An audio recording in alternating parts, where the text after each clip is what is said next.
స్కాంద పురాణాంతర్గత కార్తీక పురాణము 4వ రోజు 4వ అధ్యాయము. దీపదాన మహత్యము. కార్తీక పూర్ణిమ సోమవార ఫలం. జనకుడు ఇట్లడిగెను: వశిష్ఠ మునీంద్ర, నీ యొక్క వాక్సుధారసమును పానము చేయుచున్న కొద్దీ నాకు తృప్తి తీరలేదు. కావున తిరిగి కార్తీక వ్రత పుణ్యమును తెలుపుము. ఆ కార్తీకమందు ఏ ఏ దానములు చేయవలేనో, దేనిని కోరి వ్రతము ఆచరించవలేనో చెప్పుము. వశిష్ఠుడు ఇట్లు పలికెను: పాపములను నశింపచేయునది, పుణ్యమును వృద్ధి చేయునది అయిన కార్తీక వ్రతమును ఇంకా చెప్పెదను వినుము. కార్తీక మాసమందు సాయంకాలమునందున శివాలయమందు దీపారాధన చేసినచో అనంత ఫలము కలుగును. కార్తీక మాసమందు శివాలయములో గోపుర ద్వారమందు కాని, శిఖరమందు కాని, ఈశ్వరలింగం సన్నిధములో కాని దీపారాధన చేసిన ఎడల సమస్త పాపములు నశించును. ఎవరు కార్తీక మాసమందు శివాలయములో ఆవునేతితో కాని, నువ్వుల నూనెతో కాని, విప్ప నూనెతో కాని, తుదకు ఆముదముతో కాని దీపమును సమర్పించిన ఎడల పుణ్యవంతుడగును. కార్తీక మాసమందు శివాలయములో మోహము చేతగాని, భయము చేతగాని, బడాయికి పోయి గాని, భక్తితో గాని దీపము వెలిగించువాడు శివప్రియుడగును. సందేహము వలదు.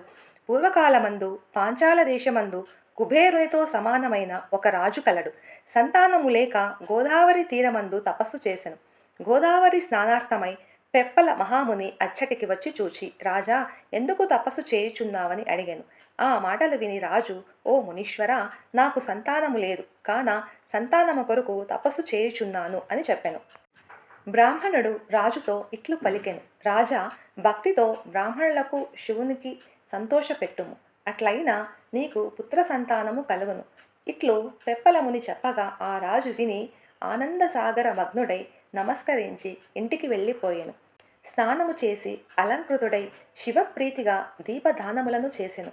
పిమ్మట ఆ పుణ్యము చేతనే రాజు భార్య గర్భవతి అయి 10వ మాసమున 2వ సూర్యుని వలె ప్రకాశించడి ఒక పుత్రుని కనెను. ఆ రాజు విని అధికానందమును పొంది కార్తీక మహత్యము సత్యమైనదని, ఈ కార్తీక వ్రతము ధర్మార్థ కామ మోక్షములను ఇచ్చును అని, సమస్త భూతములకు కార్తీక మాసము శుభప్రదమని వచించెను.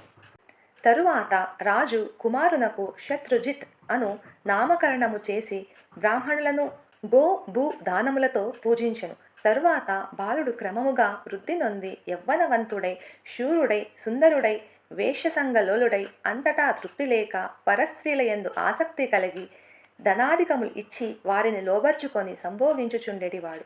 ఇది తగదని చెప్పి నా గురువులను బ్రాహ్మణులను ధిక్కరించి జాతిని విడిచి జాతి సంకరణై దేవవ్రతిమను నిందించుచు కఠినముగా మాట్లాడుచు నిరంతరము కత్తిని చేత ధరించి అడ్డము వచ్చిన వారిని హింసించుచు అన్యాయ మార్గపరుడై ఉండెను. ఇట్లుండగా ఆ గ్రామమందొక బ్రాహ్మణోత్తముని భార్య బహు చక్కనిది.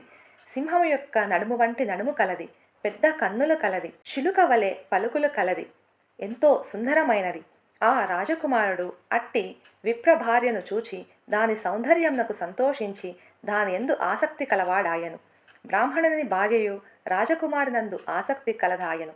తరువాత ఆ బ్రాహ్మణుని భార్య అర్ధరాత్రి యందు భర్తను విడిచి రాజకుమారుని వద్దకు పోయి అతనితో రాత్రి అంతయు గడిపెను. ఉదయానికి పూర్వమే తిరిగి ఇంటికి వచ్చెను. ఈ ప్రకారముగా అనేక దినములు జరిగినవి. ఆ సంగతిని బ్రాహ్మణుడు తెలుసుకొని నిందితమైన నడతగల భార్యను, దానిని మరిగిన రాజకుమారుని చంపుటకు గాను కత్తిని చేత ధరించి ఎప్పుడు చంపుటకు వీలు దొరుకునా అని కాలమును ప్రతీక్షించుచుండెను. ఇట్లు కొంతకాలము గడిచెను. తరువాత ఒకప్పుడు శివాలయమున కార్తీక పూర్ణిమ సోమవారము నాడు బ్రాహ్మణి తన చీర అంచును చింపి వత్తిని చేసెను. రాజకుమారుడు ఆముదము తెచ్చెను. ఆ వత్తిలో ఆ చిన్నది దీపము వెలిగించి అరుగు మీద పెట్టెను. అచ్చటే వారిద్దరూ కామశాస్త్ర ప్రకారము సంభోగము అత్యాత్సుకతో చేస్తూ సుఖించిరి. అంతా ఆ బ్రాహ్మణుడు కత్తిని ధరించి వెళ్ళి మారు వేషములో జీర్ణ శివాలయమందు దూరి తలుపులు గట్టిగా బిగించి కత్తితో ముందుగా రాజకుమారుని పొడిచి తరువాత భార్యను నరికెను. అంతలో రాజకుమారుడు కొంచెం జ్ఞప్తి తెచ్చుకొని కత్తితో బ్రాహ్మణుని నరికెను. ఇట్లు పరస్పర వాగ్యుతముల చేత ఆ జీర్ణ దేవాలయమందు ముగ్గురు మృతి నొందిరి. ఆ దినము కార్తీక పూర్ణిమ సోమవారం. దైవ వశము చేత అట్టి పర్వదినమందు ముగ్గురికి శివుని సన్నిధి యందు మరణము కలిగినది. అంతలో పాశహస్తులై యమకింకరులు వచ్చిరి. అంతలోనే రుద్రుని నేత్రాలతో భయమునిచ్చువారైన శివకింకరులు వచ్చిరి. తరువాత శివదూతలు రాజకుమారుని బ్రాహ్మణ భార్యని విమానము మీద ఎక్కించుకొని పోయిరి. యమదూతలు బ్రాహ్మణుని కాళ్ళు కట్టి తీసుకొని పోవ ప్రయత్నించిరి. ఇట్లు తన భార్యకు రాజకుమారునకు కైలాసాగమనము తనకి యమలోక గమనము చూచి బ్రాహ్మణుడు, శివదూతలారా, ఈ నా భార్య జారిని, ఈ రాజకుమారుడును జారుడు కదా, నేను బ్రాహ్మణుడను, సదాచారవంతుడను కదా, ఇట్లుండ నాకీ గతి ఏమి, వారికి ఆ గతి ఏమి అని అడిగాను. శివదూతలు ఇట్లు అనిరి, బ్రాహ్మణోత్తమ, నీవన్న మాట సత్యమే కాని అందొక విశేషమున్నది చెప్పెదను వినుము. ఈ నీ భార్య పాపాత్మురాలును జారీణు అయినప్పటికీ కామమోహము చేత కార్తీక పూర్ణిమ సోమవారము నాడు శివాలయమందు దీపాదానమునకు గాను తాను చీరను చించి పత్తిని చేసెను. కాన దీని పాపములన్నీయు భస్మములైనవి. ఈ రాజకుమారుడు దీపార్థమై ఆముదమునము తెచ్చి పాత్రలో నుంచి ఇచ్చినందున క్షీణపాపుడాయను. కాబట్టి కామమోహము చేతనైనను శివాలయమందు దీపదానము చేసిన వారు ధన్యులు, సర్వయోగులగుదురు, అధికులు. కనుక దీపార్పణము చేత నీ భార్యనుకు రాజకుమారునకు కైలాసము ప్రాప్తించెను.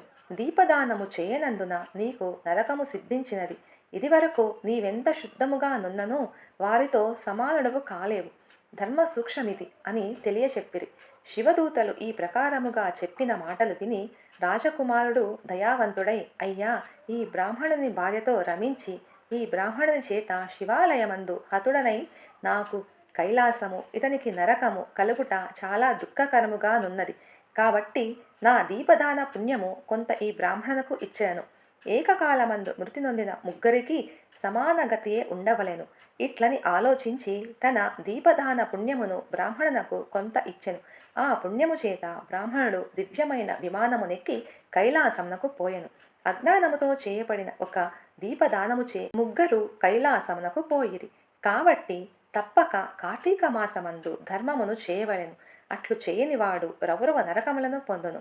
కార్తీక మాసమందు నిత్యము శివాలయమునందు కాని విష్ణు ఆలయమందు కాని దీపమాలను సమర్పించిన ఎడల ఆ పుణ్యముతో జ్ఞానమును పొంది తద్వారా పునరావృత్తి రహితమగు మోక్షమును పొందుదురు.